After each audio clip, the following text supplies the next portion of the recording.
Na Itália, o direito de voto é garantido pela Constituição.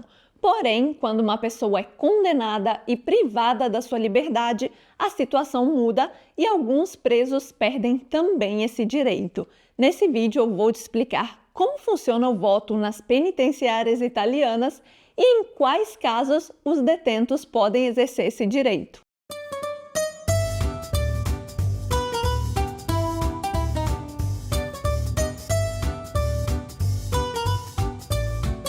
Você, por acaso, já teve essa curiosidade? Esses dias estive acompanhando um pouco sobre as eleições municipais no Brasil e logo me surgiu essa dúvida de como seria a questão do voto nas penitenciárias. Mas a minha dúvida não foi nem com relação ao Brasil, e sim com a Itália, porque aqui nós temos, por exemplo, uma pena chamada ergastolo, que significa prisão perpétua. Então eu fiquei pensando, será que quem vai passar a sua vida na prisão tem o direito de votar? Então fui pesquisar sobre isso. Uma curiosidade que teoricamente não muda nada pra gente, mas que certamente é uma informação cultural muito válida e que nós, como cidadãos italo-brasileiros e italianos, devemos sim conhecer. Presidiários podem votar na Itália? Depende. Alguns sim, outros não. Todas as pessoas que estão passando por algum julgamento ou então aguardando uma sentença, seja definitiva ou parcial,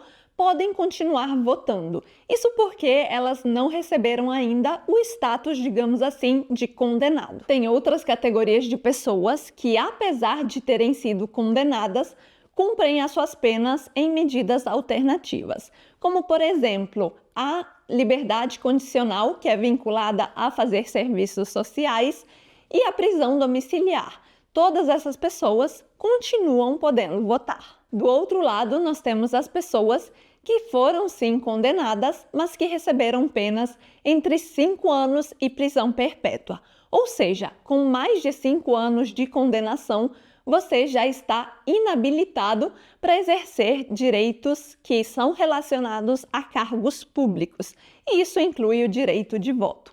Ou seja, quem tem mais de 5 anos de condenação e pena para cumprir não pode fazer nada relacionado a cargos públicos, não pode ter nenhum tipo de interferência. Mas claro que toda regra tem a sua exceção. Por exemplo, na pena de 5 anos, a desqualificação é temporária.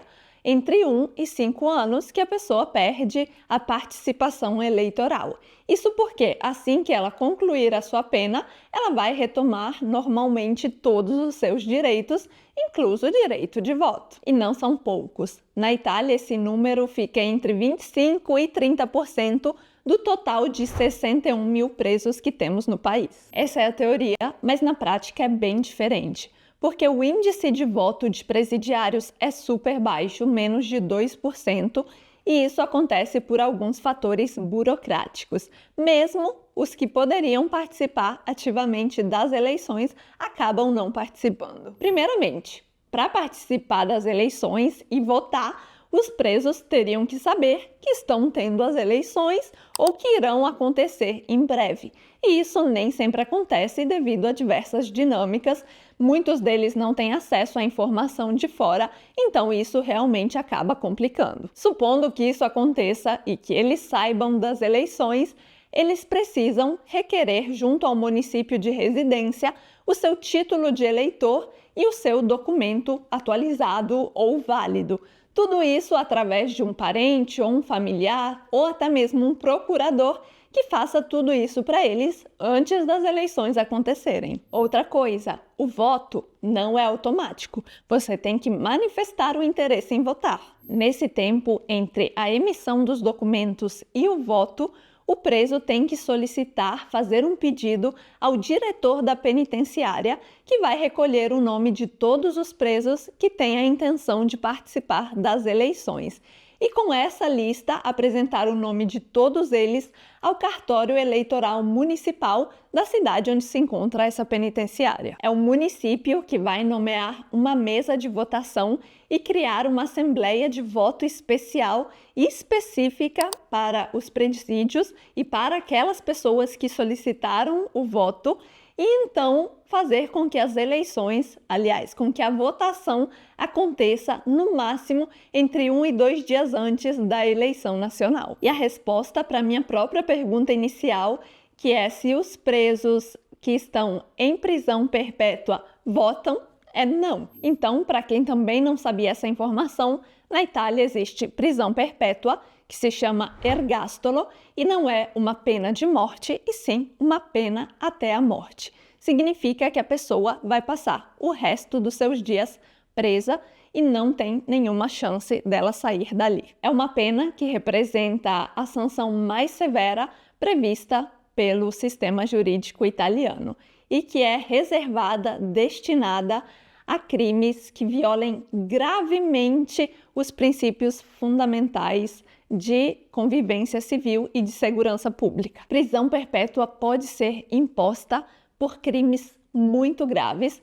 e alguns exemplos são homicídio premeditado, homicídio de agentes públicos de polícia ou de forças armadas, sequestro com morte da vítima, assédio com morte da vítima, chacina, máfia e crimes envolvidos ou até mesmo atentados terroristas contra a segurança pública do Estado. Eu sei que não é o tema dos mais agradáveis, mas você que é cidadão italiano, sabia disso? Pergunto isso porque é muito importante que, como cidadãos, nós tenhamos não só direitos, mas também deveres. E um dos deveres é conhecer o máximo possível da lei do país do qual nós temos a cidadania. Na Itália tem um ditado, mas que também é um artigo do Código Penal, que diz la legge non ammette ignoranza, ou seja, a lei não admite ignorância. Não existe nenhuma forma de você se livrar de algo por alegar que desconhecia a lei. Se essas informações foram úteis para você, lembre de deixar o seu joinha antes de sair do vídeo. O seu comentário aqui abaixo também é muito bem-vindo. E caso você ainda não seja inscrito aqui no canal, te convido a se inscrever e vir fazer parte da nossa família do YouTube, porque tem muito conteúdo e notícias sobre a vida na Itália. Noi ci salutiamo qui, um bacio e até o próximo vídeo. Na Itália, a situação muda e os... Como por exemplo...